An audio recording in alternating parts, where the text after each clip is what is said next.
Fala pessoal, tudo bem? Mais um vídeo aqui para o canal.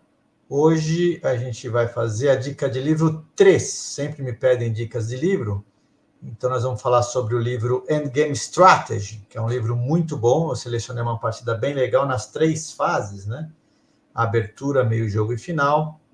Tivemos uma enquete aqui, que foi feita pela comunidade Pelica Chess, e o que o pessoal quer ver mais. E os finais e meio jogo de planos foi o que tem sido mais votado. Então, eu aproveitei para fazer uma partida que vai falar a respeito dessas questões aí, de meio jogo e de plano de meio jogo, e depois encaminhando para um final muito bom, tá? Vamos ver essa excelente partida depois da vinheta.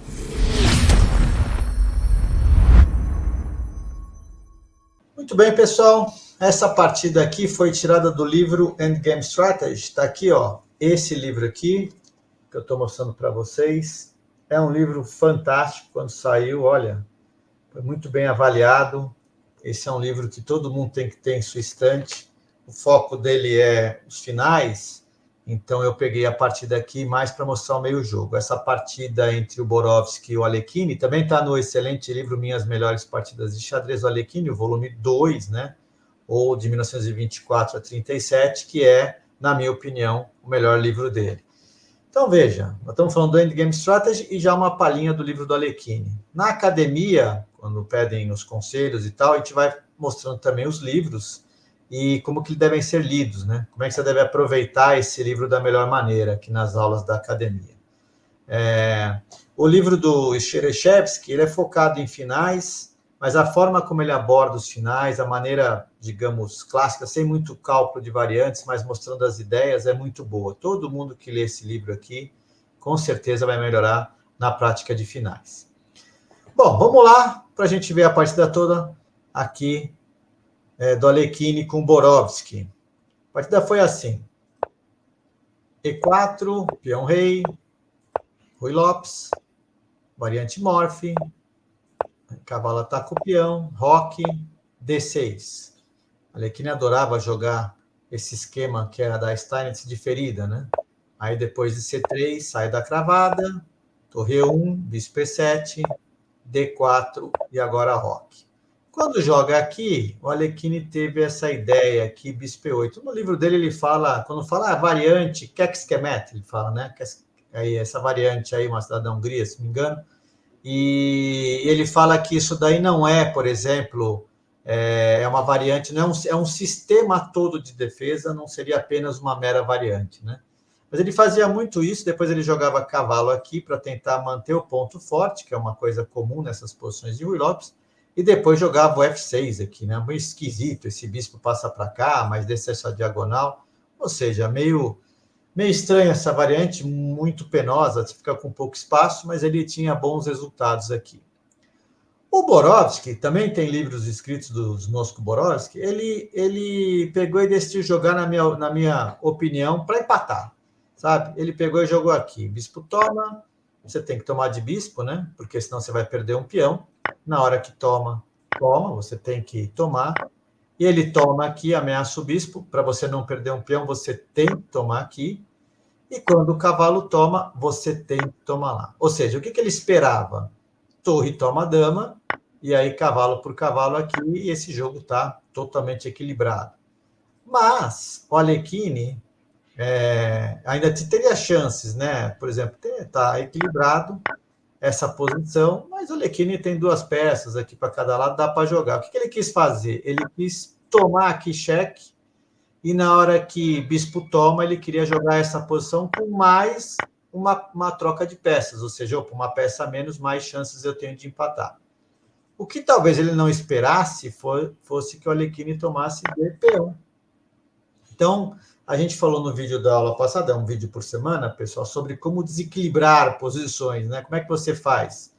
Então, o Alekhine toma de peão, por quê? Porque após torre por dama, ele toma aqui, e agora esse peão saiu de G7 para o meio do tabuleiro, ou seja, ele conseguiu mudar um pouquinho aí a conformação de peões. Tá?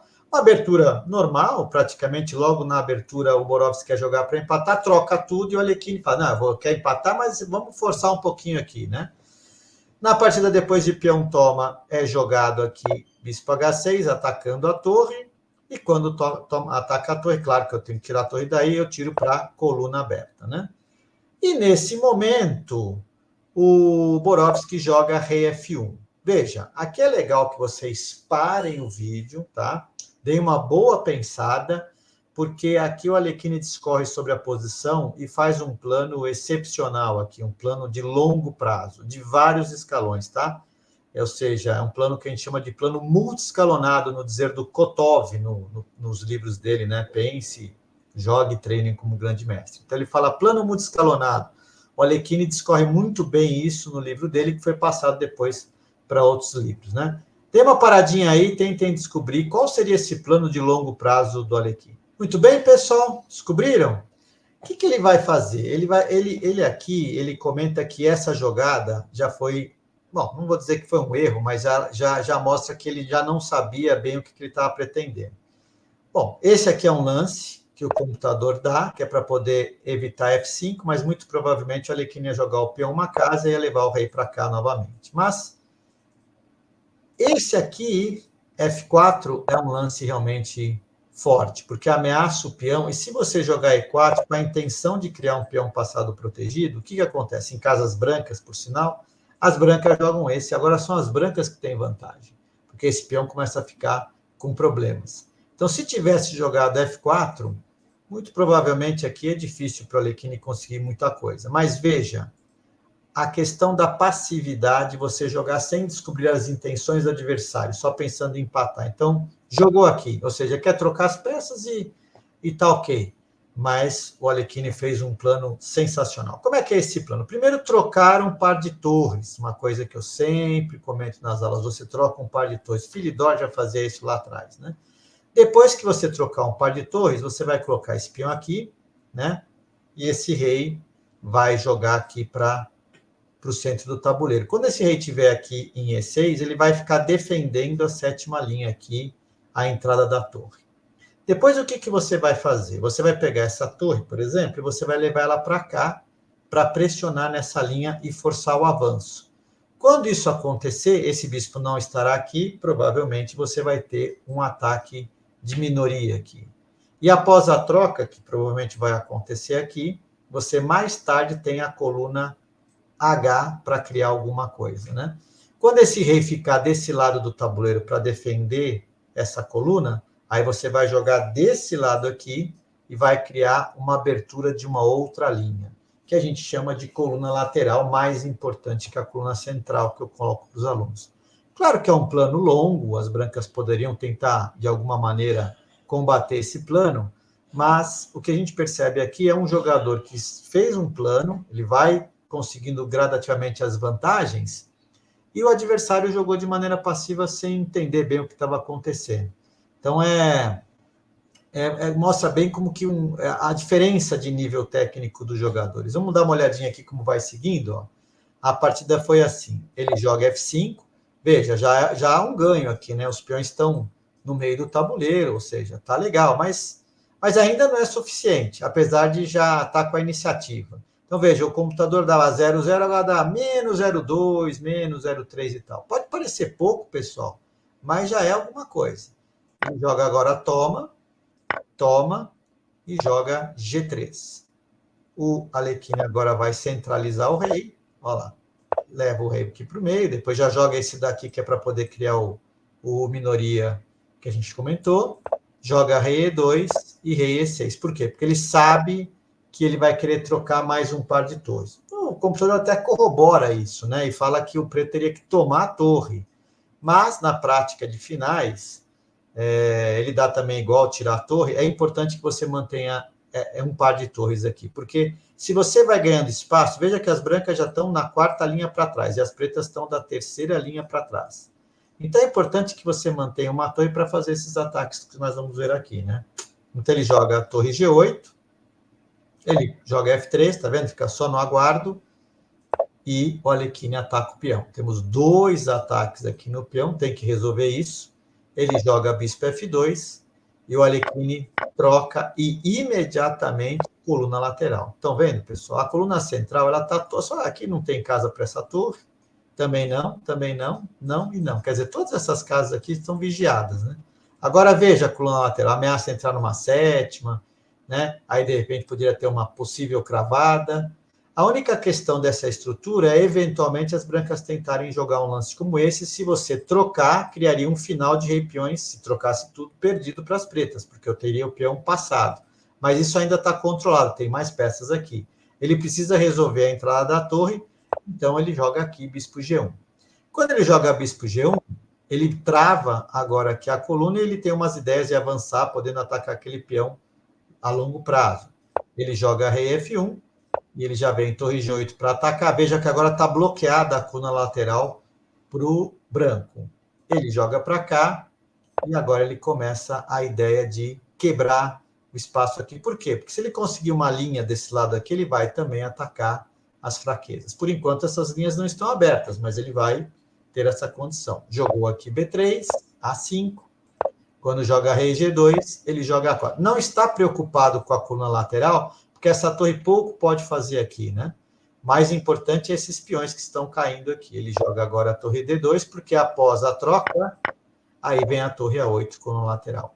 Aí se tivesse fechado, Pelica, por exemplo, se desse aqui, tivesse travado aqui, aí tem uma manobra bem bacaninha, que é aqui, aqui, aqui, aqui, olha que legal. Você faz essa manobra de torre-tanque e você ataca aquele peão atrasado e os peões estão colocados fixos na cor do próprio bispo, né? Bispo bom contra bispo mau. Então, na partida ele optou por jogar aqui, toma, toma, e aqui já é o final daquilo que o Alekhine pensava lá no começo, ou seja, o que que é? Montar a posição da partida que estava lá no comecinho, ou seja, ele conseguiu fazer a troca de um par de torres, ele conseguiu dominar o meio do tabuleiro, ele conseguiu fazer o ataque da minoria, depois disso ele ganhou espaço, quebrou aqui, conseguiu uma coluna lateral, e as brancas praticamente ficaram da terceira linha para trás, né? Na partida seguiu C4, aí joga aqui torre A3 atacando o peão, segue agora C5, aí jogou bispo E7, torre B2 para defender o peão e agora o fino B4. Ah, mas não está colocando um peão na cor do bispo? É que agora, se esse bispo sai, eu estou pegando o peão. Eu estou fixando, eu não quero que ele proteja o peão. E dessa forma, quando eu jogo aqui, eu tenho a manobra de ir atrás do peão. Então, ele jogou aqui, tentando passar um peão, mas aí exclama, mais um peão na cor do bispo. Mas eu estou ganhando espaço, tirando as casas do bispo, e eu tenho aqui uma ruptura que pode ser feita mais tarde, né? Ah, se esse rei pudesse chegar aqui, né? Opa, pudesse chegar aqui, né? Pular, vir para cá, seria uma opção para tentar avançar, mas com torres no tabuleiro é difícil, ele sempre pode ser alvo de ataque, né? Então, na partida seguiu rei F1, aí torre A1 cheque, rei E2, aí jogou torre C1 aqui, pressionando aqui o peão, ele joga agora a torre A2, torre C3 toca, e a partida já é muita atividade, rei melhor, bispo melhor, torre melhor, estrutura melhor, né? Seguiu aqui torre A7, rei D7 para defender o peão, torre B7, pega o peãozinho aqui, agora esse peão já fica passado, o jogo já está perdido, ele dá um chequinho e vai avançando. Veja que ele não descuida, né? Ele deixa o bispo aqui, porque ele não quer descuidar também desse peão passado, que é o único trunfo que as peças brancas têm. Ele joga rei G1, rei C6, vem aqui para pegar o peão, mas está de olho lá. Ele joga agora rei F1, rei D5. E quando ele joga a torre B7, veja que já está no ápice, né? Com a torre aqui cortada, o peão próximo da coroação. Ele joga agora o E4, que é para poder conseguir outra vantagem. Após as trocas, a gente chama de 3 peças atacando o rei. Torre, rei e esse peão aqui.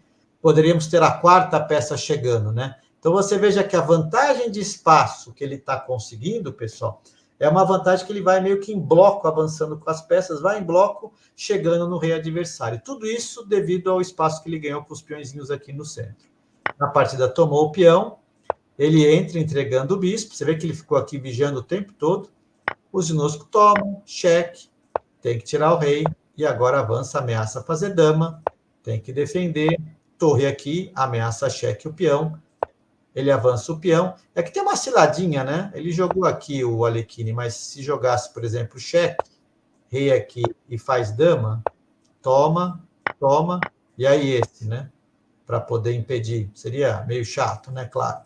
Mas evidentemente que o Alekhine não caiu nessa cilada e esconder o rei. Muito legal isso. Muita gente, vamos tomar o peão. Não, ele joga o rei aqui para esse peão ser uma barreira para não levar o cheque.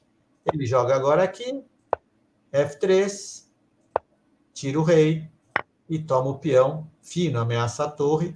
Aí, quando ele toma, ele avança, ameaça a coroação, e aqui o branco não tem mais o que fazer, acabou desistindo. Por exemplo, poderia ter jogado algo assim, mas daí vem cheque, e se o rei vier para cá, ainda leva um mate. 3 peças atacando o rei, né? Ou seja, uma partida excelente nas 3 fases, né? Você tem uma abertura simples, que ele não quis, não teve jogo na abertura, ele quis trocar, e aí o Alekhine tomando de peão, ficando apenas com uma peça naquele momento que teve o cavalo para o cavalo cheque, para tentar forçar a partida, e aí mostrou um plano muito escalonado fantástico, e o arremate da partida também foi excelente. Certo, pessoal, espero que vocês tenham gostado, curtam aí o canal, se inscrevam, ativem o sininho, né, sugestões para o canal, comentários serão muito bem-vindos. Um grande abraço e até a próxima.